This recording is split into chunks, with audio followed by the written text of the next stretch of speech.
श्रियकान्ताय कल्याणनिधये निधयेतिनाम् श्रीवेङ्कटनिवासाय श्रीनिवासाय मङ्गलम्।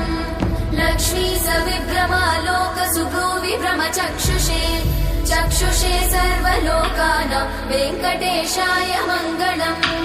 श्रीवेङ्कटाद्रिशृङ्गाग्रमङ्गलाभरणाङ्गये मङ्गलानां निवासाय श्रीनिवासाय मङ्गलम्। सर्वावयव सौन्दर्य सम्पदा सर्वचेतसां सदा सम्मोहनायास्तु वेङ्कटेशाय मङ्गलम्।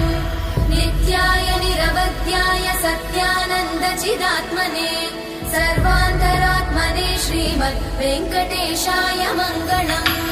स्वतः सर्वविदे सर्वशक्तये सर्वशेषिने सुलभाय सुशीलाय वेङ्कटेशाय मङ्गलम्।